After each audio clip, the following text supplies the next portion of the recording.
Sexual इनऍक्टिव्हिटी वाढते का स्त्रियांमध्ये किंवा येस. रस नसणे किंवा येस. इंटरेस्टच नाहीये ह्या सगळ्या अगदीच. गोष्टींमध्ये? आणि हा महत्वाचा प्रश्न आहे. खूप कमी लोक ओपनली बोलतात आणि याच्यामध्ये मग त्यांचं मॅरिड लाईफमध्ये सुद्धा खूप Actually. डिस्टर्बन्स दिसतो. सो हे होतं. बरेचदा जेव्हा मेनोपॉझल एज असते ना, स्किन सुद्धा आपली थोडीशी अर्ली एजिंगकडे जायला लागते ना, एजिंगचे सिम्पटम दिसायला लागतात. शरीरामध्ये फॅट वाढलेलं असतं आणि प्लस इस्ट्रोजन कमी झाल्यामुळे शरीराची ताकदही कमी झालेली असते. तो अर्ज कमी झालेला असतो. त्यामुळं या गोष्टी दिसतातच. प्लस वजायनल ड्रायनेस येणं, बरोबर. या गोष्टी सुद्धा असतात. त्यामुळे सेक्शुअल ॲक्टिव्हिटीमध्ये खूप जास्त परिणाम स्त्रियांमध्ये दिसतो. आणि जेव्हा इस्ट्रोजन लेवल्स कमी होतात सो त्याला बॅकअप म्हणून मग एड्रेनल ग्लँड येते सपोर्टला. एड्रेनल ग्लँड कॉर्टिसॉल लेवल्स जो स्ट्रेस हॉर्मोन म्हणतो त्याला कंट्रोल मॅनेज करण्याचं काम करत असतं. मग अशा केसेसमध्ये काय होतं की जास्त जर स्ट्रेस लेवल वाढला तर बॉडी तुमची स्ट्रेसला प्रायोरिटी देते. त्याच्यासाठी थायरॉइड महत्त्वाचं नाही राहत. मग तो जो तुमचा एड्रिनल ग्लँड आहे ना तो सगळ्या एनर्जी ड्रॉ करून घेतो फ्रॉम थायरॉइड. थायरॉइड दुर्लक्षित होतो, त्याचं फंक्शनिंग बिघडतं आणि बाकी सगळे हे इम्बॅलन्स आणि ह्या सगळ्या गोष्टी होत जातात. थायरॉइड फ्रीच्या या प्रवासामध्ये पेरीमेनोपॉज हा टप्पा महत्वाचा मानला जातो. येस. सो पेरिमेनोपॉज नक्कीच महत्त्वाचं आहे. कारण त्यावेळेला जे सिम्पटम्स दिसायला लागलेले असतात. डॉक्टर, इन्सुलिन रेझिस्टन्स आणि थायरॉइड मेनोपॉज यांचा काही संबंध येतो का? ज्यांना आता डायबिटीज आहे, जसं ट्रिपल सफरिंग आहे त्याच्यावर 3च सोल्युशन आहे की प्रॉपर डाएट, एक्सरसाइज आणि स्ट्रेस मॅनेजमेंट. सो या 3 गोष्टी या तिन्हीवर काम करणार आहे. मेनोपॉजमध्ये मला त्रास झालाच पाहिजे असं असं बिलकुल नाही आहे. तो कधी होऊन जातो हे कळत नाही. इतक्या स्मूथली तो होतो जर तुम्ही फिटनेसमध्ये असाल.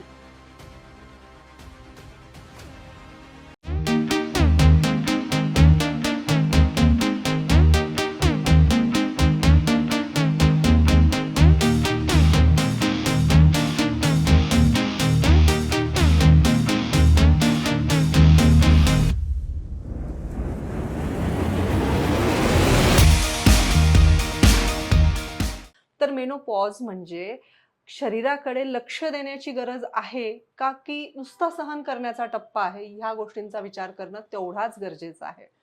नमस्कार, मी संपदा हुद्देदार आज एक तुमच्यासाठी खूप महत्त्वाचा विषय घेऊन आलेली आहे आपल्या थायरॉइडवरील पहिल्या मराठी पॉडकास्ट मध्ये, म्हणजेच थायरो संवादमध्ये. मला माहिती आहे प्रत्येक स्त्रीच्या हा अगदी जवळचा विषय आहे. म्हणूनच आजच्या ह्या एपिसोडमध्ये आपण मेनोपॉज म्हणजे नेमकं काय, मेनोपॉजमुळे आणि ज्या व्यक्तींना थायरॉइड आहे आणि मेनोपॉजची सुरुवात झालेली आहे अशांच्या शारीरिक, मानसिक आणि हार्मोन्समध्ये काय बदल होतात, ह्या सगळ्या गोष्टींवर आपण चर्चा करणार आहोत. आज आपल्यासोबत आहेत doctor Chandrashree Kulkarni, thyroid free forever ह्या संस्थेच्या संस्थापिका, थायरॉइड रिव्हर्सल स्पेशालिस्ट, आणि त्यांच्यासोबत आहेत डॉक्टर दीप्ती धर्ममाळी, ज्या 15 वर्षांचा अनुभव आपल्या गाठीशी घेऊन आज आपल्यासोबत सिनियर कन्सल्टंट म्हणून काम करतायत थायरॉइड फ्री फॉर एव्हर या संस्थेमध्ये. चला दोघींचंही स्वागत करूया.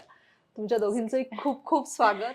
अजून एक म्हणजे नेहमी आपण बघतो की ह्या फेजमध्ये, मेनोपॉज या फेजमध्ये इमोशनल सप्रेशन किंवा गिल्ट सारखं येणं, की वर्किंग वुमन आहेत त्यांना तर पर्टिक्युलरली आयांना अशा जास्त गिल्ट येतं की माझा मुलगा एकटाच घरी आहे आणि मी इकडे काम करते किंवा whatever the things are, किंवा प्लीज करणं, अननेसेसरी प्लीज करणं, ह्या गोष्टी वाढायला लागतात. सो हे जे इमोशनल चढ उतार आहेत स्त्रियांचे, हे थायरॉइड ट्रिगर करतं का? अगदीच ट्रिगर करतं. सो दोन्ही पद्धतीने इमोशनल हेल्थ आपल्याला खूपच जास्त महत्त्वाची आहे. बरोबर. आणि इथं आपण बरेचदा आपल्या स्ट्रेसच्या एपिसोडमध्ये बोललो आहे किंवा अजूनही बऱ्याचदा मी बोलते की तुम्ही तुमच्या इमोशन्सला कंट्रोल नाही करू शकत आहे ह्या फेजमध्ये. सो त्यासाठी प्रयत्नपूर्वक काही गोष्टी आपल्याला करणं फार महत्त्वाचं आहे. जसं की मी टाईम तुम्हाला काढायचं आहे. बरेचदा ह्या सगळ्या स्टेजेसमध्ये जेव्हा आपण असतो थोडं विस्मरण होणं, हे खूपदा स्त्रियांना जाणवतं की अरे या रूममध्ये मी आले, मी कशासाठी आली आहे. मे बी आपल्यापैकी पण ह्या गोष्टी नाही त्या जाणवत असणार आहेत. किंवा मला अरे काहीतरी कामाची लिस्ट आहे, 5 काम आहेत, 2 कामं मला आठवते, 3 कामं मला आठवतच नाही आहेत. सो यासारख्या गोष्टींनी जास्त फ्रस्ट्रेशन येतं. त्यामुळं इथं आपल्याला ना सपोर्टची फार गरज असते. तो हम्म. इमोशनल सपोर्ट घरच्यांकडून खूप जास्त, कलिगकडून खूप हम्म. जास्त, आणि सगळ्यात महत्त्वाचं आपले मैत्रिणी असतील, आपले फ्रेंड्स असतील किंवा आपले अगदी जवळचे नातेवाईक असतील, त्यांचा सपोर्ट इथं खूप जास्त आपल्याला महत्त्वाचा ठरतो आहे. ओके. अदरवाईज TSS ट्रिगर व्हायला हा स्ट्रेस खूप जास्त कारणीभूत ठरणार असतो आहे.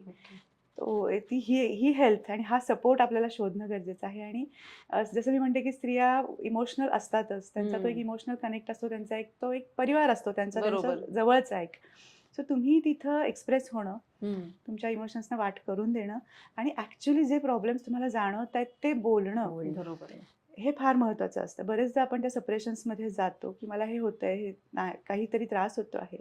हे तुम्ही तुमच्या पार्टनरला, मे बी तुमच्या मुलांना सांगणं गरजेचं आहे. बरोबर. कारण खूपदा आता आपण जेव्हा लहान होतो, आपल्या आईला जेव्हा असं काही व्हायचं, आपण किती कॅज्युअल घ्यायचो की असं काय करते आई, हिला आठवतच नाही, ही चिडचिडच करते.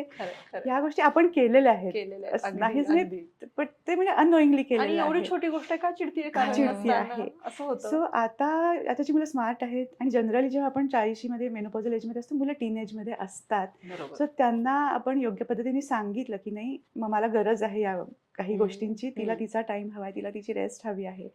तर बरेचदा जे गृहीत धरलं जात आहे की आई तूच हे केलं पाहिजे, बरोबर. किंवा हे कुठे आहे ते कुठे आहे, साठी छोट्या छोट्या गोष्टींवरती आपल्याला डिपेंडंट दिलं जातं. सो तिथं आपल्याला थोडंसं बोलणं फार अगदी महत्त्वाचं आहे. महत्वाचं आहे. आणि आजची मुलं तेवढी स्मार्ट पण आहे. अगदी अगदी. आणि कसं असतं ना, आतापर्यंत जे तुम्ही गिल्ट किंवा हे म्हटलं, तर आता जी हॉर्मोनल चेंजेस होतात ती अशी असतात की ती आपल्या कंट्रोलमध्ये नसतात. बरोबर. आणि आता आपण ज्या आधीपर्यंत ज्या गोष्टी खूप यांनी करायचो त्या आता नकोशा वाटतात, की काय करायचंय, तेच तेच तेच, आणि मी किती दिवस करायचंय. स्वयंपाक. हा, आणि त्या गोष्टी आपण आवडीने करत असतो. अगदी, पण मग कधी अगदी. कधी ती गिल्ट पण येते की अरे यार, मला असं नाही वाटायला पाहिजे, हे तर मी माझ्या फॅमिलीसाठीच करते. सो ते गिल्ट नको आहे. कारण अगदीच. जस्ट अंडरस्टँड आणि ऍक्सेप्ट की हा फेज आहे आणि असं वाटणं स्वाभाविक आहे.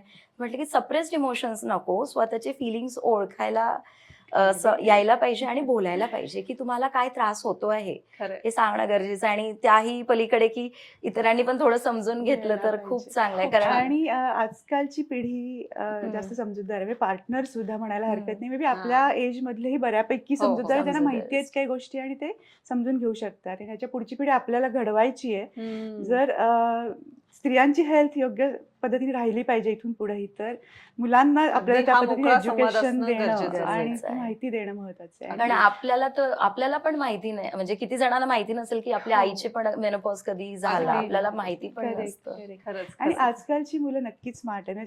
कॉलेज गोईंग जी टीनेजर मुलं आहेत, थोडीशी मोठी मुलं हम्म, आहेत, हम्म.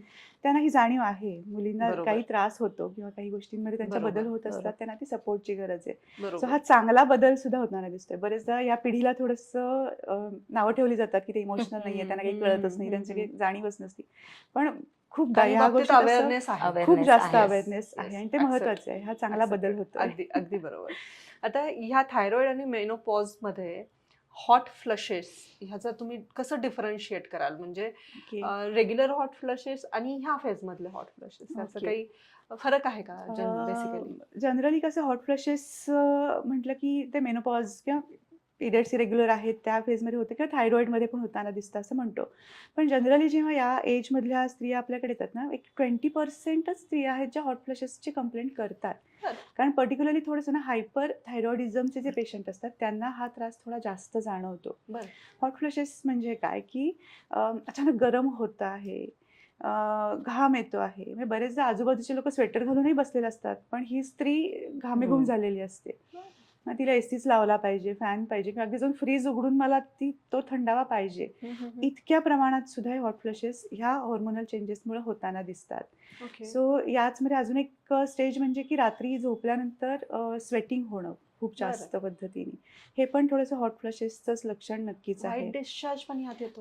व्हाईट डिस्चार्ज पण होऊ शकतो. येस, व्हाईट डिस्चार्ज म्हणजे नॉट हॉट फ्लशेसचं लक्षण आहे असं नाही म्हणते ना, ओके. ते थोडंसं वेगळ्या पद्धतीने आपण बघूयात. ओके. पण हॉट फ्लशेस जेव्हा होतात त्यावेळेला पर्टिक्युलरली पाल्पिटेशन्स, हृदयावरती थोडंसं जे ताण येतो, घाबरल्यासारखं होणं, छातीत धडधडणं, भीती वाटणं, अचानक झोपेतनं ती जाग येणं, या गोष्टी या हॉट फ्लशेसच्या दरम्यान आपल्याला दिसू शकतात.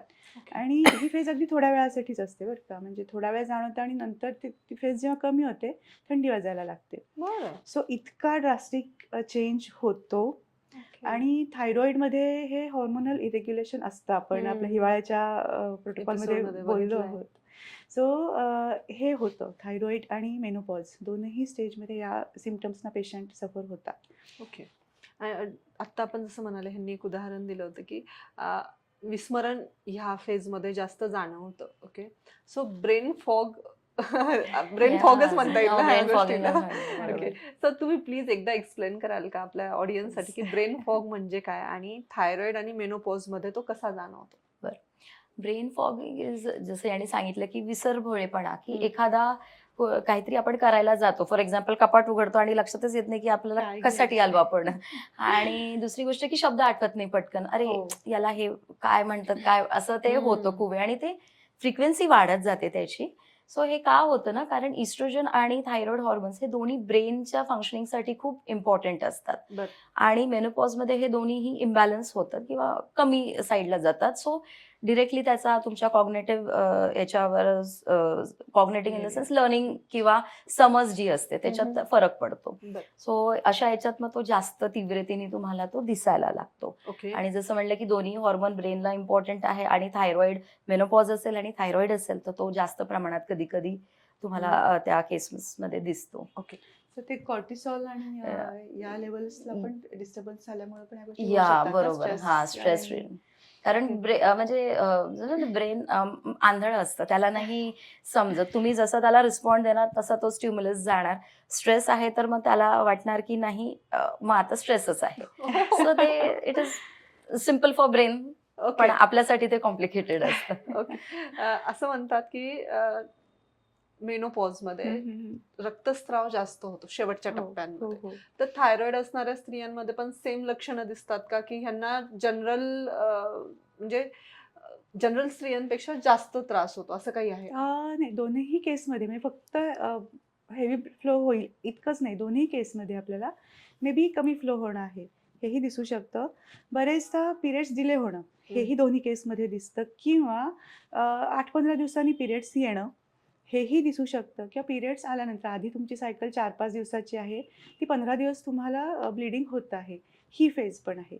हे तुम्हाला दोन्ही स्टेजेसमध्ये होऊ शकतं, शेवटी हॉर्मोन्स आहेत ते. सो इथं थोडंसं डिफरन्शिएट करणं बरेचदा अवघड होतं, की हे थायरॉइडमुळं आहे की मेनोपॉजमुळं आहे. बरं.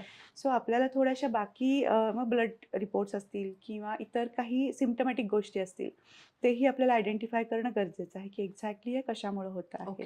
ओके. सो म्हणजे फक्त हेवी ब्लिडिंग एवढंच त्याचं लक्षण नक्कीच नाही आहे. या कुठल्याही फेजेस होऊ शकतात मेनोपॉज ओके. आणि थायरॉइड दोन्हीमध्ये. म्हणजे मी अशा बऱ्याचशा स्त्रिया बघितल्यात की ज्यांना ह्या फेजमध्ये मेनोपॉज ह्या फेजमध्ये खूप ब्लिडिंग होतं हो. आणि मग त्याचे परिणाम म्हणजे गर्भाशयाची पिशवी काढणं.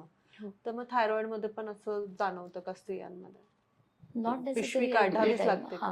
पिशवी काढावी की नाही काढावी हा खूप महत्वाचा निर्णय असतो. तो अगदीच एकाने म्हणजे ब्लिडिंग होतंय खूप आणि काढून टाका असं पहिल्या याच्यात नक्कीच निर्णय घेऊ नये तो. त्याची कधी-कधी कारणं खूप वेगळी असू शकतात. आणि कधी-कधी ते ब्लिडिंग जसं हॉर्मोनल किंवा याच्यामुळे असेल ना, तर आपण त्याला मेडिकेशन्सनी छान कंट्रोलमध्ये ओके. आणू शकतो. गुड. पण ऑफकोर्स जिथे खूप मोठे फायब्रॉइड्स आहेत, त्याचा साईज वाढतो आहे, तुम्हाला ब्लिडिंग कंटिन्यू होत आहे, महिना-महिना फ्लो हां. जातोय, तर अशा केसमध्ये ऑब्व्हियस आहे की ते काढणं गरजेचं असतं. Okay. So it is very unfortunate जर ते खूपच अर्ली एजमध्ये झालं तर, पण त्याला ऑप्शन नसतो. पण जर काही छोट्या गोष्टी असतात, की छोटासा सिस्ट असतो, छोटा फायब्रॉइड असतो किंवा हार्मोनल इम्बॅलन्स असतो, तर त्याला आपण नक्की करेक्ट करू शकतो. काही चांगले आयुर्वेदिक मेडिकेशन्स असतात, काही पंचकर्मासारख्या गोष्टी असतात, ओके. पण ते सगळं तज्ञांच्या सल्ल्यानेच करावं. अर्थात. Yeah. तुमच्यासाठी म्हणजे असं मला विचारायचंय की सेक्शुअल इनऍक्टिव्हिटी वाढते का स्त्रियांमध्ये किंवा Yes. रस नसणे किंवा Yes. इंटरेस्टच नाहीये ह्या सगळ्या अगदीच. गोष्टींमध्ये? आणि हा महत्वाचा प्रश्न आहे. खूप खूप कमी लोक ओपनली बोलतात, आणि याच्यामध्ये मग त्यांचं मॅरिड लाईफमध्ये सुद्धा खूप Actually. डिस्टर्बन्स दिसतो. सो हे होतं जेव्हा तुमचे इस्ट्रोजन लेवल्स कमी होत आहेत, त्यावेळेला ही अर्ज असते, सेक्शुअल अर्ज असते स्त्रियांमधली, ती कमी व्हायला लागते. सो इस्ट्रोजनचं काम काय आहे, तुमचे फॉलिक्युल्स किंवा जे एग्ज आहेत ते त्या ओव्हरीमधनं छान रिलीज रिलीज होणं असेल बरोबर. आणि मग फर्टिलायझेशनसाठी ते मदत करणं, मग एंडोमेट्रियम लेवल या सगळ्या गोष्टी त्याच्यामध्ये येणं या गोष्टींसाठीची. सो जेव्हा मेनोपॉझल एज येते हे इस्ट्रोजन कमी व्हायला लागतं आणि इस्ट्रोजन फक्त याच गोष्टीसाठी नाही, हां. तुमच्या स्किनवरती आणि ओव्हरऑल तुमच्या शरीरावरती सुद्धा काम करतं. त्यामुळे बरेचदा जेव्हा मेनोपॉझल एज असते ना, स्किनसुद्धा आपली थोडीशी अर्ली एजिंगकडे जायला लागते ना, बरं. एजिंगचे सिम्पटम दिसायला लागतात. शरीरामध्ये फॅट वाढलेलं असतं आणि प्लस इस्ट्रोजन कमी झाल्यामुळे शरीराची ताकदही कमी झालेली असते. तो अर्ज कमी झालेला असतो. त्यामुळं या गोष्टी दिसतातच. प्लस वजायनल ड्रायनेस येणं बरोबर. या गोष्टी सुद्धा असतात. त्यामुळे सेक्शुअल ॲक्टिव्हिटीमध्ये खूप जास्त परिणाम स्त्रियांमध्ये दिसतो. ओके. सो तिथं योग्य काळजी घेणं फार महत्त्वाचं असतं. कारण बरेचदा इथं होतं काय की आधीच्या काळामध्ये ज्यावेळेला हे फॉलिकल रिलीज होतं, त्या दरम्यान ती सेक्शुअल अर्ज असणं हे स्त्रीमध्ये असतंच. म्हणजे साधारण पिरियड्स आल्यानंतरचे जे काही पुढचे 12-15 दिवस असतात, त्यावेळेला सगळ्यात छान पिरियड असतो असतं. स्त्रीसाठी. अगदी. हॉर्मोन्स खूप छान पद्धतीने ते डेव्हलप झालेले असतात. सो जेव्हा हे कमी व्हायला लागतं, त्यावेळेला स्त्रीला एक तर शारीरिकदृष्ट्या सुद्धा थोडंसं ब्युटी आपली कमी होतीये की काय, फिटनेस आपला कमी होतोय की काय, हे असतं. प्लस ही अर्ज कमी झालेली असते. त्यामुळं मानसिकता खूप जास्त डिस्टर्ब होते त्या Disturb होते. स्त्रीची. ओके. त्यामुळं इथं आपल्याला एक तर योग्य पद्धतीचं अवेअरनेस असणं की हे होणार आहे आणि तुम्ही जर छान तुमच्या सेक्शुअल ॲक्टिव्हिटीच्या पहिल्या ज्या पिरियड्समध्ये तुम्ही जर छान ॲक्टिव्ह असाल ना, तर मेनोपॉजमध्ये हे खूप स्मूथली होतं बरं का. म्हणजे बरं. बरेचदा जे वेजायनल ड्रायनेसमुळे पेनफुल सेक्शुअल हो. फंक्शन असू शकतं, तर ते इतकं होत नाही. बरं. सो एक तर तुम्ही मनाने आणि शरीराने तेवढंच जर स्ट्रॉंग पहिल्यापासून छान असाल, असाल. तर मेनोपॉज सुद्धा तुम्ही छान हेल्दीली अडॉप्ट करू शकाल म्हणायला हरकत नाही. ग्रेट. आणि आफ्टर मेनोपॉज सुद्धा सेक्शुअल ॲक्टिव्हिटी करावी की नाही, हा एक बरेचदा मोठा प्रश्न स्त्रियांना अगदी. असतो. सो किंवा हे मिथ पण आहे डॉक्टर. आता की काय नाही, म्हणजे आता काय असं झालं, तर हां, झालं असं. kind of, 40शी आली, हां. 50शी आली, हां. असं नाही. पण ते बिलकुल नाही आहे. सो हे तुम्ही छान करू शकता. तुमच्या ओके. पार्टनरला छान तुम्ही खुश ठेवू शकता. सो फक्त तुम्ही ती काळजी घेतली पाहिजे. वजायनल ड्रायनेस असेल तर काही लुब्रिकंट्स तुम्ही यूज करू ओके. शकता. बरेचदा इथे थोडंसं हॉर्मोन रिप्लेसमेंट थेरपी सजेस्ट केली जाते, की बरं.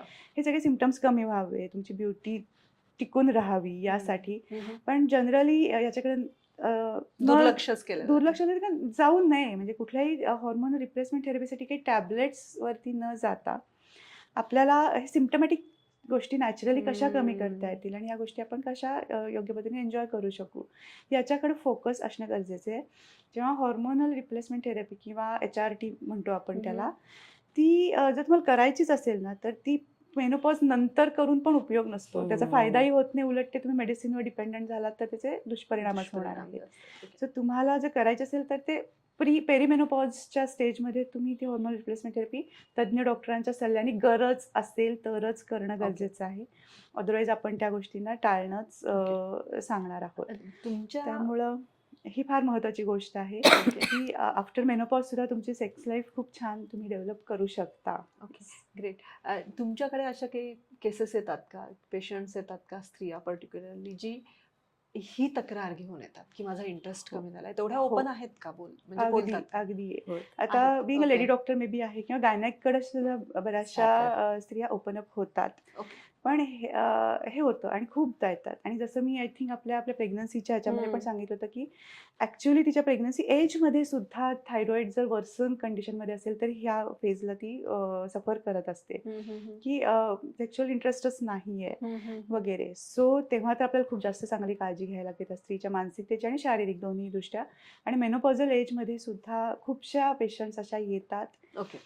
तर बरेचदा काय होतं की काही स्त्रियांची लग्न खूप लवकर 18-20व्या वर्षी झालेली असतात आणि अगदी 32-35मध्येच त्या म्हणतात की मला ही इच्छा नाही आहे. सो नाही आहे, तुमचं एज आहे, तुम्ही या गोष्टी एन्जॉय करणं गरजेचं आहे. सो जे बरोबर. काही डिस्टर्बन्स आपल्याला दिसतात हॉर्मोन्समध्ये ते जर तुम्ही छान कंट्रोल करू शकला, एक हेल्दी लाईफस्टाईल फॉलो करू शकलात, तर तुम्ही तुमचं लाईफ जे आहे ते छान एन्जॉय करू शकणार आहात. अगदी बरोबर. आणि ह्यामध्ये डॉक्टर इन्सुलिन रेझिस्टन्स आणि थायरॉइड मेनोपॉज यांचा काही संबंध येतो का, ज्यांना आता डायबिटीज आहे हो. आणि ही पण फेज आहे, थायरॉइड आहे हो, आणि हो. मेनोपॉज पण चालू आहे, येस. तर मग हे ट्रिपल सफरिंग म्हणता येईल या सगळ्या गोष्टींना, तर तुम्हाला काय वाटतं याबद्दल? तसं ट्रिपल सफरिंग आहे, त्याच्यावर 3च सोल्युशन आहे की प्रॉपर डाएट, एक्सरसाइज आणि स्ट्रेस मॅनेजमेंट. So Okay. या 3 गोष्टी या तिन्हीवर काम करणार आहे. ओके, अगदी सोपं सुटसुटीत उत्तर. कारण जसं की तुम्ही म्हणाले हॉर्मोनल डिस्टर्बन्स आहे, परत परत तेच येते, पण खूप ते हायलाईट करण्यासारखं आहे की तुम्ही तुमचे हॉर्मोन्स डिस्टर्ब होत आहे. तुमचा थायरॉइड राजा हॉर्मोन जो आहे तो डिस्टर्ब आहे, इस्ट्रोजन कमी होत आहे, इन्सुलिन रेजिस्टन्स हमखास वाढणार आहे, Okay. शुगर फ्लक्च्युएशन्स होणार आहेत, पॅनक्रियाजवरती लोड येणार आहे. Okay. सो पुढे जाऊन तो टाईप 2 डायबेटीस असेल हम्म. किंवा हे सगळे हॉर्मोन्स डिस्टर्ब झाल्यामुळे हार्टवरती आलेला लोड आहे, मग ते कोलेस्ट्रॉल लेवल्स वाढलेले आहेत, पाल्पिटेशन्स होत आहे, मे बी ब्लॉकेजेस होणं किंवा हायपरटेन्शनकडे जाणं, या कंडिशन बरेचदा होऊ शकतात. Okay. तेव्हा मॅडमनी खूप छान त्रिसूत्री सांगितली, ही आणि सगळ्यात बेस्ट म्हणजे मेडिसिन आहे म्हणायला हरकत अगदी नाही. अगदी बरोबर. क्रोनिक फटिग नावाचा एक हल्ली खूप महत्वाचा शब्द कानावर येतोय. तर थायरॉइड आणि मेनोपॉज यामध्ये याचा धोका वाढतो का? येस, राहतो. पण एव्हरी टाइम असं नाही आहे की तो थायरॉइड किंवा मेनोपॉजमुळेच असेल. क्रॉनिक फटीग कशाला म्हणूयात की आपण की काही केला तो थकवा जात नाही. कितीक वेळा आपण जेव्हा रेस्ट घेतो, झोप काढतो, थोडा शांत बसतो, तो थकवा जातो. तर तो इट इज नॉर्मल. पण हा जो थकवा असतो तो क्रॉनिक राहतो, की कितीही रेस्ट केली तरी तो जात नाही. मग तो खूप वेळा मेनोपॉजमुळे येऊ शकतो किंवा थायरॉइडमुळे येतो. पण खूप वेळा जो मास्किंग ज्याला म्हणतो ना, की तुमचा आहार प्रॉपर नसेल, व्हिटॅमिन डेफिशियन्सी असेल, तेव्हा सुद्धा हा राहू शकतो. Okay, basic B12 deficiency, D deficiency याने पण खूप थकवा येतो. बरोबर आहे. कारण याचं आम्ही डे टू डे मध्ये जे पेशंट्स बघतो, खूप वेळा हे सगळे सिम्पटम्स घेऊन येतात आणि ते मिसडायग्नोज पण होतात की बरोबर. हे थायरॉइडमुळे आहेत आणि मग थायरॉइडचा डोस वाढवूयात का किंवा ह्या सगळ्या गोष्टी येतात.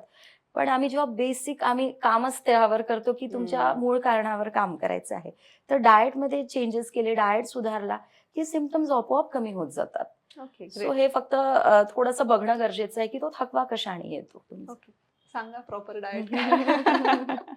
येस, सो खूप खूप महत्वाची गोष्ट आहे. आपण कायम डाएटवरती खूप फोकस आहे. आपला पहिला पिलर तो आहे. त्यामुळं एक तर पहिले तुम्ही जे खाता आहात त्याबद्दल अवेअर असणं. हां, आपल्याला माहिती असतं हे अनहेल्दी आहे. सो ते टाळणं फार महत्वाचं आहे. सो अनहेल्दी जरी खात असाल तरी पोर्शन साईज तरी ॲटलिस्ट तुम्ही कंट्रोल करायला नक्की सुरुवात करा. कारण खूपदा जेव्हा आपण डाएट म्हणतो तेव्हा ते प्रेशर येतं की बापरे आता काय करायचंय आणि घासपूसच खायचंय, म्हणजे सॅलडच खायला सांगणार बरेचदा असं होतं. तर तसंही नाही आहे. तुम्ही खूप छान गोष्टी आपल्या डाएटमध्ये थोडंसं रिप्लेस करून एन्जॉय करू शकता. ओके, सो बेसिकली आपल्याला थोडंसं जेव्हा वजनही नियंत्रणात ठेवायचं आहे आणि हॉर्मोन्सला कंट्रोलमध्ये आणायचं आहे, तर कार्ब्स जे आहेत ते कमीत कमी प्रमाणात आपल्याला घ्यायचे आहेत. जसं आपण नेहमी सजेस्ट करतो की होल व्हीट शक्यतो प्रिफर करा, पॉलिश्ड व्हीट किंवा पॉलिश्ड इतर ग्रेनपेक्षा, बरोबर. किंवा मिलेट्स एक चांगला ऑप्शन येतो. मग त्यात ज्वारी, बाजरी सगळ्यात बेटर आहे, नाचणी आहे, हो. इतरही छान मिलेट्स आजकाल मिळतात. सो त्यापासून आपण खूप छान रेसिपीज बनवू शकतो. सो ते एन्जॉय करणं गरजेचं आहे आणि प्रोटीन इंटेक आपल्या आहारामध्ये वाढवणं फारच महत्त्वाचं आहे. प्रोटीन जेव्हा आपण घेतो आहे, आपला थकवाही कमी होणार आहे, आपलं हेअरफॉल कंट्रोलमध्ये येणार आहे, एनर्जी लेवल वाढणार आहे, पर्यायाने आपलं वजनसुद्धा नियंत्रणात राहणार आहे. सो मग प्रोटीन इंटेकसाठी तुम्ही स्प्राउट्स घेऊ शकता. डाळी, कडधान्य यामध्ये चांगलं प्रोटीन असतं. मखाणे एक चांगला ऑप्शन आहे, फुटाणे एक चांगला ऑप्शन आहे, जे तुम्हाला वेटही नियंत्रणात ठेवायला मदत करणार आहे. सो या गोष्टी तुम्ही वाढवणं आपल्या आहारामध्ये महत्त्वाचं आहे. वेगवेगळ्या फळांमधून किंवा भाज्यांमधून, पालेभाज्यांमधून हे सगळे विटॅमिन्स, मिनरल्स आपल्याला मिळणार असणार आहेत. सो त्याचं प्रमाण आपल्याला वाढवायचं आहे. प्रश्न नॉनव्हेजचा येतो, त्यामुळे मी जनरली नॉनव्हेज अवॉइड करायलाच सांगते, कारण बरेच गोष्टी आपण त्याच्यावर ऑलरेडी खूप बोललेलो आहे. त्यामुळे तो सोर्स प्रोटीनचा किंवा विटॅमिन्सचा एकच नाही आहे. आपल्याला खूप छान हे विगन सोर्सेस आपण युटिलाइज करू शकतो. जेवणाखाण्याच्या वेळा तुमच्या योग्य पद्धतीने असणं फार महत्त्वाचं आहे. आज मी 12 वाजता जेवली आहे दुपारी आणि उद्या मी 2 वाजता जेवली आहे. मग रात्रीचं जेवण माझं कधी 8 वाजता होतंय, कधी 12 वाजता होतंय. हे फ्लक्च्युएशन्स आपल्याला नको आहेत. तर हे आपल्याला खूप महत्वाचं आहे बरं का. म्हणजे किती चांगल्या गोष्टी घेतल्या पण ते चुकीच्या वेळी घेतल्या तर त्याचा उपयोगच उपयोग होणार नाहीये. इव्हन आपण डायबिटीसमध्ये पण जे हां, सांगतो की बरोबर. फळं आपण छान म्हणतो आहोत, पण तुम्ही जेवणानंतर जर फळं खात असाल तर ते ग्लुकोज वाढणार आहे. तर फ्रुक्टोजचं ग्लुकोजमध्ये रूपांतरण होणार आहे. सो जसं बरेचदा की ते फॅट डाएट येतं, मग अशी आपण बोललो क्रॅश डाएट आहे किंवा काही डाएट आहे, ते कोणीतरी करतंय, कोणीतरी सांगितलं म्हणून बिलकुलच करायचं नाहीये. तुमच्या शरीराला जे योग्य आहे ते आपल्या योग्य तज्ज्ञांकडून समजून घेऊन त्या पद्धतीने करणं गरजेचं आहे. नॅचरल फूडवरती जाणं फार महत्त्वाचं आहे. जेवढं तुम्ही नेचरच्या जवळ जाणार आहात तेवढं तुम्ही लवकर रिकवर होणार आहात, तुम्ही फिट राहणार आहात. गुड. थायरॉइड फ्रीच्या या प्रवासामध्ये पेरिमेनोपॉज हा टप्पा महत्वाचा मानला जातो का? हो. बोला. येस, सो पेरिमेनोपॉज नक्कीच महत्त्वाचा आहे. कारण त्यावेळेला ते सिम्पटम्स दिसायला लागलेले असतात आणि आपण ना यासाठी प्रिपेअर होणं शारीरिक आणि मानसिकदृष्ट्या हे आपण यावेळेला अगदी करू शकतो. आजकाल तेवढा अवेअरनेस नक्कीच आहे. स्त्रियांना माहिती आहे की हे काहीतरी मला बदल दिसायला सुरुवात झालेली आहे. सो त्यावेळेलाच जर आपण आपल्या फिटनेसकडे छान लक्ष दिलं, आपण आपल्या डाएटकडे व्यवस्थित लक्ष दिलं, आपल्या मानसिकतेसाठी आपण काही मेडिटेशन्स असतील, काही प्राणायाम असेल किंवा योगासारख्या काही गोष्टी करायला सुरुवात केली, तर आपण आपला मेनोपॉज खूप स्मूथली तो अचीव्ह करू शकतो. ओके. आणि हे खूपदा होतं बरं का, म्हणजे मेनोपॉजमध्ये मला त्रास झालाच पाहिजे असं असं गरजेचं नाही असं नाहीये, बिलकुल बिलकुल नाहीये. नाहीये. तो कधी होऊन जातो हे कळत नाही. इतक्या स्मूथली तो होतो जर क्या बात. तुम्ही फिटनेसमध्ये असाल. सो पेरिमेनोपॉज एक अशी स्टेज आहे जी तुम्हाला बदलायला एक तो चान्स असतो. स्वतःकडे लक्ष स्वतःकडे देण्यासाठी लक्ष बरोबर. देण्यासाठी. कारण मुलं chance थोडी आहे. मोठी झालेली असतात. तुम्ही करिअरमध्ये बऱ्यापैकी सेट होत असता. सो जो स्ट्रेस असतो सुरुवातीच्या काळामध्ये, तोही तुम्ही मॅनेज करायला सुरू करू शकणार असता या फेजमध्ये. Okay. सो डेफिनेटली तो वेळ प्रत्येकीने स्वतःसाठी घेणं अगदी गरजेचं आहे. Okay, आणि great. मगाशी जसं म्हटलं की प्रिकॉशन म्हणजे ही खरं तर हा हॉर्मोन रिसेट होण्यासाठी चान्स असतो बॉडीमध्ये. सो थायरॉइड आणि मेनोपॉज हे दोन्ही जरी असले तरी त्याच्यावर नक्की काम करू शकतो आणि सुरुवातीपासूनच तयारी केली तर तो तुमचा जसा अगदी. मगाशी म्हणलं की प्रवास चांगला जातो. सो अगदी, तयारी अगदी. डेफिनेटली आतापासून करावीच. ओके. डॉक्टर मला सांगा, ॲड्रिनल ग्लँड्सचा काय रोल आहे थायरॉइड आणि मेनोपॉज ह्या प्रवासामध्ये प्रवास. समजा? एक असं ॲड्रिनल आणि थायरॉइड याचा जवळचा संबंध असतो because both are the part of the endocrine system, म्हणजे हॉर्मोनशी रिलेटेड दोन्ही गोष्टी आहेत. आणि जेव्हा इस्ट्रोजन लेवल्स कमी होतात सो त्याला बॅकअप म्हणून मग एड्रेनल ग्लँड येते सपोर्टला. एड्रेनल ग्लँड कॉर्टिसॉल लेवल्स जो स्ट्रेस हॉर्मोन म्हणतो त्याला कंट्रोल मॅनेज करण्याचं काम करत असतं. मग अशा केसेसमध्ये काय होतं की जास्त जर स्ट्रेस लेवल वाढला तर बॉडी तुमची स्ट्रेसला प्रायोरिटी देते. बरोबर. त्याच्यासाठी थायरॉइड महत्वाचं नाही राहत. मग तो जो तुमचा एड्रिनल ग्लँड आहे ना तो सगळ्या एनर्जी ड्रॉ करून घेतो फ्रॉम थायरॉइड. हो. थायरॉइड दुर्लक्षित होतो, त्याचं फंक्शनिंग बिघडतं आणि बाकी सगळे इम्बॅलन्स आणि ह्या सगळ्या गोष्टी होत जातात. सो येस, एड्रिनल आणि थायरॉइड दोघांचा जवळचा संबंध आहे.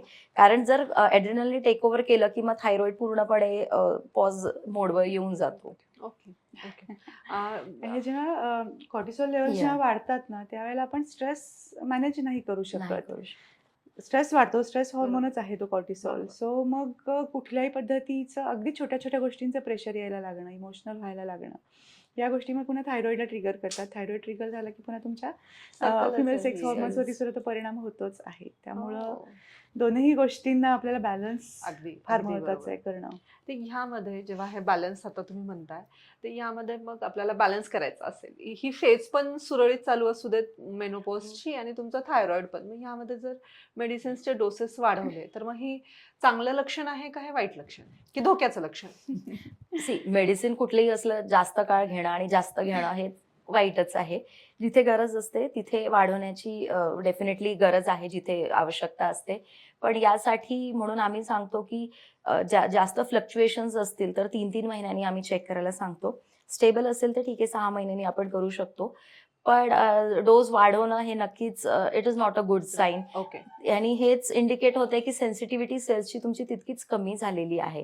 तुम्हाला बाहेरून डोसची गरज पडत आहे कारण तुमचे स्वतः ग्लँड ऍक्टिव्ह नाही आहे आणि ते प्रोड्यूस करत नाही आहे तो hormone. Okay. So definitely it is not a good sign. Medicines वाढवणं ऍडवायझेबल नाहीये, पण टेस्ट करणं Yeah. Monitor advisable आहे. करणं Monitor, तीन महिने monitor. किंवा मॉनिटरिंग. हम्म. कुठला टेस्ट तुम्ही डायग्नोस्टिक टेस्ट सजेस्ट कराल येस, यासाठी? म्हणजे थायरॉइड आणि मेनोपॉज ज्या दोन्ही हम्म. कंडिशन्स असतात त्यावेळेला जनरली एक तर थायरॉइड प्रोफाईल आपल्याला एक तर पहिलं करणं गरजेचं बरोबर. आहे. ब्लड टेस्ट जेव्हा आपण करतो आहोत त्याबरोबर आपल्याला हे स्त्री हॉर्मोन्स जे आहेत हम्म. ते चेक करणं सुद्धा गरजेचं आहे. जसं की LH आहे, FSH आहे, इस्ट्रोजन, प्रोजेस्टेरॉन सुद्धा आपण चेक करू शकतो. बरेचदा आपल्याला थोडेसे कॉर्टिसॉल लेवल सुद्धा बघायला लागतात, बरोबर. खूप स्ट्रेसमध्ये आहे, पेशंट डिप्रेशनमध्ये जातो आहे. सो आपण कॉर्टिसॉल लेवल सगळ्यांना ॲडवायसेबल नाही, ते तज्ज्ञांच्या सल्ल्यानेच कॉर्टिसॉल आपण चेक करणं गरजेचं आहे. बरं. सो ब्लड टेस्टच्या दृष्टीने या अगदी महत्त्वाच्या गोष्टी आहेत. बोन हेल्थसाठी सुद्धा आपल्याला काही RA फॅक्टर असेल, म्हणजे अर्थरायटिसकडे आपण जात नाही आहे ना, ही पण एक टेस्ट आपण करू शकतो त्या फेजमध्ये. ओके. दुसरं आपल्याला इन्सुलिन रेजिस्टन्स वाढण्याची शक्यता असते. सो ते बघणं गरजेचं HbA1c 3 महिन्याची ॲव्हरेज हम्म. ब्लड शुगर आहे. हार्टच्या हेल्थसाठी आपल्याला महत्त्वाची गोष्ट आहे लिपिड प्रोफाईल. हम्म. सो कोलेस्ट्रॉल लेवल्स चेक करणं हेही तितकंच महत्त्वाचं राहू Okay. शकतं. Okay. तसंच थोडंसं सोनोग्राफी ही पण एक ॲडवाईस आपण डेफिनेटली करतो ज्यावेळेला मेनोपॉझल फेजमध्ये आपण आहोत. ओके. सो जसं मी मगाशी म्हटलं की थोडेसे पिरियड्स डिले झालेत, सो आपल्याला सोनोग्राफी थ्रू एक तर ती प्रेग्नन्सी नाही आहे ना हेही कन्फर्म होणार बरोबर. आहे. जसं मगाशी मॅडमही म्हणाल्या की सिस्ट आहे, फायब्रॉईड आहे, ओव्हरीमध्ये काही आपल्याला ॲबनॉर्मिलिटी दिसते आहे. सो या गोष्टी आपल्याला सोनोग्राफीमधनं कळू शकतात. Okay. USG sonography abdomen and pelvis या दोन्ही हम्म. गोष्टीतून. सो याचा टेस्टिंग करणं आपल्याला गरजेचं आहे. बरेचदा अजून एक सिम्पटम दिसतं मेनोपॉजमध्ये, युरिनरी जे हे असतं काय म्हणतात त्याला की फ्रिक्वेन्सी वाढते आहे. ओके. हे पण बरेचदा दिसतं किंवा युरिन कंट्रोल नाही करू शकत आहे. हो. युरिन लिकेज होणं ओके. या गोष्टी मेनोपॉझल फेजमध्ये सिम्पटमॅटिक गोष्टीमध्ये मी मगाशी सांगायचं हो, राहिलं हो. असेल, सो याही गोष्टी होऊ शकतात. सो बरं. त्यासाठी सुरुवातीला किडनी फंक्शन पण आहे आणि ब्लॅडरची स्ट्रेंथ, युरिनरी ओके. ब्लॅडरची स्ट्रेंथमध्ये काही परिणाम झाला आहे का यासाठी सुद्धा तुम्हाला सोनोग्राफी युजफुल ठरू शकते. ओके. सो या गोष्टी तरी ॲटलिस्ट माझ्या दृष्टीने महत्त्वाच्या आहेत. आणि अजून काही test? अजून एक असतं की थोडंसं ठीक आहे, लॅब आपण डायग्नोस्टिक म्हणून वापरतो, पण एक नेहमी लक्षात ठेवायचं की ना आपल्याला स्वतःला नॉर्मल करायचंय. केवळ रिपोर्ट्स माझे नॉर्मल व्हावेत आणि म्हणून मी तो डोस घेते. सो हा कन्सेप्ट थोडासा आपल्याला बाजूला ठेवायला अगदी पाहिजे. बरोबर. कारण खूप वेळा आम्ही जे आमच्या अनुभवाप्रमाणे बघतो की लॅब पॅरामीटर्स आणि तुमचं सिम्पटम हो. बिलकुल मॅच करत नाही. हो. दोन्ही गोष्टी असतात की एखादा पेशंट असतो त्याचा अगदी बॉर्डरलाईन लेवल्स असतात TSHचे, पण त्याला सिम्पटम्स खूप असतात. हम्म. आणि एक असंही पेशंट असतो की त्याचं काही Symptoms सिम्पटम काहीच नाहीये नाही. पण TSH हाय TSH. असेल. हम्म. सो हे थोडं बघायला लागतं. पण हे आहे जर बॉर्डरलाईन असेल आणि सिम्पटम नसेल तर वी ऑल्सो डोंट सजेस्ट की तुम्ही डोस Test. वाढवा किंवा आणि टेस्ट पण हां. करा. म्हणजे जनरली टेस्ट करणं किंवा डोस वाढवणं हे अजिबातच हां. रेकमेंड नाही आहे. तुम्ही हम्म. क्लिनिकली कोरिलेट करणं डॉक्टरांच्या बरोबर. तज्ञ सल्ल्याने, डॉक्टरांच्या सल्ल्याने तुम्हाला ज्या गोष्टींची गरज आहे हे करणं फार महत्त्वाचं नक्कीच आहे. सप्लिमेंट्स कुठले सजेस्ट कराल यामध्ये? म्हणजे 40 नंतर ह्यांनी आता उल्लेख केला होता की 40 नंतर सप्लिमेंट्स घेतात, पण त्याला एक प्रॉपर सिस्टीम असणं गरजेची आहे. तर मग एक छान रुटीन आणि सप्लिमेंट्स असं दोन्ही कॉम्बिनेशन प्लीज सजेस्ट करा. सप्लिमेंट्स म्हणाल तर कॅल्शियम, व्हिटॅमिन D, मॅग्नेशियम आहे, झिंक सारखे विटामिन्स, B12 हे सगळे प्रोटीन्स हॉर्मोन प्रोडक्शनसाठी पण इम्पॉर्टंट असतात. सो त्या तुमच्या डाएटमध्ये असणं गरजेचं आहे. ओके. त्याला काही प्रिकॉशन्स पण घ्यावे. जनरली कसं होतं की जसं मी म्हटलं की तुम्ही फक्त सप्लिमेंट घेऊन उपयोग नाही, तुमचं डायजेशन आधी इम्प्रूव्ह करणं गरजेचं आहे. सो पहिला प्रेफरन्स तुमचा डाएट, एक्सरसाइज, बरोबर. माइंड डिटॉक्सिफिकेशन हे Right. जे आम्ही कायम म्हणतो त्याच्यावरतीच असणं गरजेचं आहे. Okay. आणि मग त्याच्या जोडीला या गोष्टी आपण सप्लिमेंटरी देऊ शकतो. बरेचदा कॅल्शियम डिफिशियन्सी दिसते पेशंट्समध्ये, पण आपण थायरॉइड मेडिकेशनचे साईड इफेक्ट्सचे टॉपिक घेतला तर त्यात मी खूप डिटेल सांगितलं आहे की कॅल्शियम डिफिशियन्सी ही तुम्ही घेत असलेल्या मेडिसिनच्या साईड इफेक्ट म्हणून होते आहे. सो बरेचदा हे काय होत असतं की मेडिसिन आपण घेतोय त्याच्यामुळे आपल्या शरीरातलं मसलमधलं आणि बोनमधलं कॅल्शियम खेचलं जातं आणि ते आपल्या ब्लड वेसल्समध्ये फेकलं जातं आणि मग हे कॅल्शियम डिपॉझिशन तुमच्या ब्लड वेसल्समध्ये असेल बरोबर. तर मग ब्लॉकेजेसचे चान्सेस, स्ट्रोकचे चान्सेस वाढण्याची शक्यता असते. किडनीवरती त्याचा लोड येतो, मग किडनीमध्ये किडनी स्टोन्स होणं हे जे कॅल्शियम डिपॉझिशनमुळे होतं या गोष्टी होत असतात.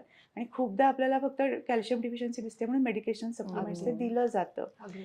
सो तुम्हाला त्याचं रूट कॉज आधी कळलं पाहिजे की ह्याचे आपल्याला कशामुळे हे घ्यावं लागतंय आणि हे घेणं किती डेंजरस आहे. अगदी बरोबर. सो एक तर बेसिकली काही गोष्टी आपण डाएटवरती मेंटेन ठेवणं फार महत्त्वाचं आहे. आणि मेडिसिनचे डोस कमी करून खरोखरच गरज असेल सप्लिमेंट्सची कॅल्शियम सारख्या तर ती आणि ठराविक कालावधीसाठी बरोबर. 1-2 महिने जेवढी गरज आहे तेवढीच घेणं. एवढंच. अगदी बरोबर. खूपदा आम्ही पेशंट्स बघतो जेव्हापासून थायरॉइड सुरू झालं तेव्हापासून कॅल्शियम दिलं गेलंय आणि 15-15, 20-20 वर्ष ते थायरॉइड बरोबर कॅल्शियम पण घेत आहेत, B12 पण घेत आहेत. B12 ओव्हर डोस झालेला आहे तरीही ते चालूच आहे. सो त्याचे काही साईड इफेक्ट्स होतात. सो सप्लिमेंट्स जेवढे गरजेचे आहेत तेवढ्याच दिवसांसाठी घेणं फार महत्त्वाचं आहे. तुम्ही कुठलेही सप्लिमेंट्स घ्या. बरोबर. सो हे कॅल्शियम घेत असताना पण ती प्रिकॉशन महत्त्वाची आहे. जेव्हा तुम्ही थायरॉइडचं मेडिसिन्स घेताय आणि कॅल्शियम घेताय त्याच्यामध्ये किमान 4 ते 6 तासाचा डिफरन्स असणं गरजेचं आहे. ओके. अदरवाईज थायरॉइड मेडिकेशनचं ॲब्सॉर्प्शन जे आहे त्याला ते हॅम्पर होऊ शकतं आणि मग कॅल्शियमचा उपयोग पण होत नाही, थायरॉइड मेडिकेशनचा उपयोग पण होत नाही. सो पर्टिक्युलर कॅल्शियमसाठी महत्त्वाचं आहे. जाणीव मला वाटत नाही याबद्दल माहितीच ज्ञान नसतं, असेल. माहितीच नसतं. जस्ट ते प्रिस्क्राईब केलेलं असतं आणि खूपदा पेशंटना वाटतं की मला हे घ्यायचंच आहे, मग ते फॉलोअपलाही जात नाहीत. मग डॉक्टरांनीही पण ते लाईफ टाईम दिलेलं नसतं पेशंटला, जसं लिहून दिलं असं फॉलोअप खूप आवश्यक असतो. सो मला काही गोष्टी गरजेच्या आहेत का, यासाठी तुम्ही डॉक्टरांना भेटणं, योग्य चाललंय ना हे घेणं, तुम्हाला भले काही त्रास नाही आहे दिसत आहे पण बरोबर. हे फार महत्त्वाचं आहे. दुसरं एक ते मॅग्नेशियम सप्लिमेंट्स पण तुमच्या मसल स्ट्रेंथला खूप महत्त्वाचं असतं आणि पर्टिक्युलरली थोडं डाएटमध्ये आपल्याला त्या क्वांटिटीमध्ये मिळणं अवघड असतं. सो मॅग्नेशियमचं सप्लिमेंट सुद्धा तुम्ही 1-2 महिने घेणं, वर्षातून साधारण 1-2 महिने तुम्ही असे सप्लिमेंट्स घेऊ शकता. सेम व्हिटॅमिन B12, D3 आहे, जेवढी डिफिशियन्सी आहे तितकंच सप्लिमेंट घ्या आणि नॅचरली आपल्या फूडवरती थोडंसं कंट्रोलमध्ये या गोष्टी आपण करणं गरजेचं आहे. झिंक पण सेम आहे. या सगळ्याचे सोर्सेस आपण आपल्या डाएटच्या एपिसोडमध्ये ऑलरेडी डिटेल सांगितलेले आहेत. मॅग्नेशियममुळे आय गेस झोप पण येते ना? झोपची ब्रेनसाठी चांगलं काम करेक्ट करतं. चांगलं काम झोप, करतं. शांत झोप लागण्यासाठी शांत झोप म्हणूयात. लागण्यासाठी. Definitely. ह्यामध्ये ह्या फेज मध्ये झोपेचं चक्र बिघडतच असं मला वाटतं. हो. आणि इमोशनल ब्रेकडाऊन पण बऱ्यापैकी होतो बऱ्याच जणींचा. तर हे चक्र, झोपेचं चक्र आणि इमोशनल ब्रेकडाऊन ह्या थायरॉइड फ्रीच्या प्रवासामध्ये अडथळा वाटतं का तुम्हाला? असू शकतं. या डेफिनेटली 2 भागात आपण बोलूयात की पहिले झोपेच्या चक्राबद्दल बोलूयात, ज्याला आपण सर्केडियम रिदम म्हणतो, तुमची sleep wake cycle. So he may be आधीपासून पण तुमची डिस्टर्ब असेल म्हणूनही तुम्ही या फेजमध्ये आला आहात, किंवा या फेजमध्ये ती जास्त डिस्टर्ब झाली आहे. कसं असतं, सर्केडियम रिदम हे प्रॉपर राहणं खूप गरजेचं असतं, कारण आपली बॉडी दिवसा वेगळ्या कामासाठी असते आणि रात्रीही वेगळ्या कामासाठी असते.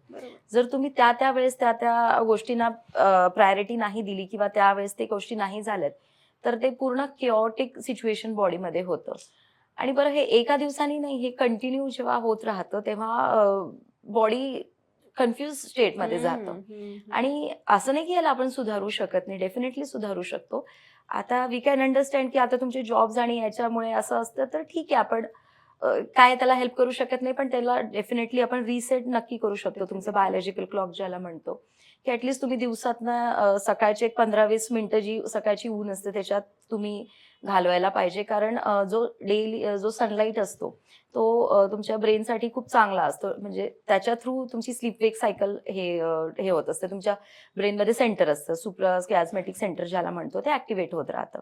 आणि रात्री जे स्वाभाविक असतं मेलोटोनिन सिक्रीट होणं, झोपेचं हॉर्मोन, आणि सिरोटोनिन आहे जो जागं ठेवतो, तो कमी होणं. पण आपलं जे काही ऍक्टिव्हिटीज असतात, फॉर एक्झाम्पल सिम्पलशी गोष्ट आहे, मोबाईल बघणं किंवा टीव्ही बघणं किंवा जागं राहणं, स्क्रीन टाइम जो आहे तो तुमच्या डोळ्यासमोर तो सतत प्रकाश येतो ना. So your brain gets confuse की या माणसाला झोपायचं आहे की जागं राहायचं आहे. मग तो सिक्रीटच नाही करणार ना, कारण ते सिग्नल, जसं म्हटलं की ब्रेन आंधळा असतो, त्याला सिग्नल जातोय लाईटचं, तर तो जागाच राहणार आहे, तर तो मेलोटोनिन सिक्रीट नाही करणार. मग ते ह्या छोट्या छोट्या गोष्टी असतात. पण तुम्ही जर वेळेत एक रुटीन सेट केलं की वेळेत मी झोपणार, वेळेत उठणार, तर ते आपोआप त्या बॉडीला ती सवय लागते. सो हे झोपेचं चक्र खूप इम्पॉर्टंट असतं हॉर्मोनल बॅलन्ससाठी. तर त्या वेळी ती बॉडी रिपेअरिंग मध्ये जाते, ते हॉर्मोन्स सेट होत असतात, आणि मग आपण त्याला वेळ नाही दिला तर it really becomes a very chaotic situation for the body. Okay. आणि हे इमोशनल ब्रेकडाऊन हा अडथळा असू शकतो का ह्या प्रश्नाचं काय? हो, अगदी नक्कीच. इमोशनल ब्रेकडाऊन तुमच्या हॉर्मोन्सना डिस्टर्ब डेफिनेटली करतो आहे. सो हे तुमच्या फक्त झोपेवरच नाही, तर ओव्हरऑल आयुष्यावरच परिणाम करतोय म्हणायला हरकत नाही आहे. आणि जसं सुरुवातीला पण मी जे बोलले की इमोशनल ब्रेकडाऊन होणं आहे, सप्रेस्ड इमोशन्समध्ये जाणं आहे, छोट्या छोट्या गोष्टींचा स्ट्रेस घेणं आहे, हे तुमच्या या हॉर्मोन्स डिस्टर्बन्समुळे डेफिनेटली होणार आहे. हे होणारच आहे. पण तुम्हाला जर याची जाणीव असेल की मला हे का होतं आहे, हे जर तुम्ही समजून घेऊ शकलात, तर नक्कीच त्यालाही आपण योग्य पद्धतीने काम करू शकतो. आणि मानसिक डिटॉक्सिफिकेशन, जे आपण माइंड डिटॉक्सिफिकेशन म्हणतोय, ते करून याच्यावरती कंट्रोल मिळवू शकतो. माइंड डिटॉक्सिफिकेशन आहे किंवा मानसिकतेवर या इमोशन्सवर जेव्हा आपल्याला काम करायचं आहे, हे एका वेळी काही थेरपी केली, एका वेळी काही गोष्ट केली म्हणून होणारं नाही आहे. ही लॉंग टर्म प्रोसेस आहे, जेव्हा आपल्याला स्ट्रेस मॅनेज करायचा आहे, इमोशनल गोष्टीतून आपल्याला बाहेर पडायचं आहे. सो हे प्रयत्नपूर्वक करावं लागणार आहे आपल्याला. त्याची तो अवेअरनेस असणं आणि ते करत राहणं सातत्याने, हे महत्त्वाचं आहे. मूड स्विंग्स होणार आहेत, ॲक्सेप्ट करा. चिडचिडेपणा होणार आहे, विस्मरण होणार आहे, त्याचं गिल्ट घ्यायचं नाहीये, जसं मगाशी मॅडमने सांगितलं. आणि इट्स ओके, नॉर्मल आहे. ठीक आहे, हे सगळ्यांना होत असणार आहे. फक्त मला ह्याचा त्रास करून न घेता मी यातनं बाहेर कशी पडू बरोबर. शकेन, मग माझा हॅपीनेस मी कसा शोधू शकेन, हे शोधणं आपल्याला त्याच्यामध्ये फार महत्वाचं आहे. खूप छान. म्हणजे हाच माइंडसेट असावा कदाचित. आणि अगदी, तेच खूप अगदी. मोठं ऑब्स्ट्रक्शन होऊन जातं कधी कधी. आपण सगळ्या गोष्टी फॉलो करत असतो, पण माइंडनी हॅपी नसेल किंवा स्ट्रेसफुल कंडिशन असेल तर ती बॉडी तुमची घेतच नाही त्या सगळ्या गोष्टी. सो मॅमनी जे सांगितलं की त्यातनं बाहेर निघणं खूप गरजेचं असतं. कधी कधी तीच एक गोष्ट तुम्हाला या सगळ्या गोष्टींमधून बाहेर काढते. Very nice. On this note, positive note, की स्वतः Yes. ठरवणं गरजेचं आहे की ह्यातनं मी मार्ग कसा काढायचा आहे, बरोबर. हे अत्यंत महत्वाचं आहे. So thank you so much for this episode. मला Yes. खात्री आहे की बऱ्याच जणींना त्यांच्या प्रश्नांची उत्तरं मिळालेली असतील, नक्कीच. की ज्यांनी जे प्रश्न त्यांनी आतापर्यंत कोणाला विचारलेलेच नसतील. बरोबर. सो थँक्यू सो मच ह्या एपिसोडसाठी आणि इतक्या सुंदर मार्गदर्शनासाठी बेसिकली. नक्कीच. सो मला खात्री आहे मेनोपॉज ही एक फेज आहे तुमच्या स्वतःकडे लक्ष देण्याची, स्वतःसाठी परत जगायला सुरुवात करण्याची. त्यामुळं त्याचं टेन्शन घेऊ नका. आणि सगळ्यात महत्त्वाचं, ह्या दोघींनी जसं सांगितलं की संवाद साधा, तुमच्या पार्टनरसोबत संवाद साधा, तुम्हाला काय होतं ह्याबद्दल मोकळेपणी बोला आणि स्वतःवर प्रेम करायला लागा. आणि काय हवंय आयुष्यामध्ये. सो आपला हा एपिसोड तुम्हाला कसा वाटला हे आम्हाला नक्की कळवा कमेंट्समध्ये, कारण तुमच्या कमेंट्समुळे आम्हाला उर्मी मिळते, नवीन ऊर्जा मिळते. आणि येणाऱ्या एपिसोड्समध्ये कुठल्या विषयावर बोलायला आवडेल ते सुद्धा जरूर कळवा. डॉक्टर चंद्रश्री ह्या दर रविवारी थायरॉइड वर एक छानसा वेबिनार घेतात, जिथे तुमच्या प्रश्नांची तुम्हाला उत्तरं मिळतील. तो हा वेबिनार नक्की जॉईन करा आणि तिथेही तुमच्या सगळ्या प्रश्नांची उत्तरं मिळवा. या व्यतिरिक्त आपलं हे जर channel doctor Chandrashree Kulkarni thyroid free forever हे जर तुम्ही अजूनही सबस्क्राईब केलं नसेल तर नक्की सबस्क्राईब करा आणि आमच्या ह्या चळवळीमध्ये, आमच्या ह्या मोहिमेमध्ये जरूर सामील व्हा. कारण ह्या पॉडकास्टचा हेतूच हा आहे की थायरॉइड ह्या सारख्या गंभीर विषयावर जे आत्तापर्यंत बोलले गेलेलं नाही आहे त्या विषयावर सगळ्यांना बोलतं करणं. खूप खूप धन्यवाद.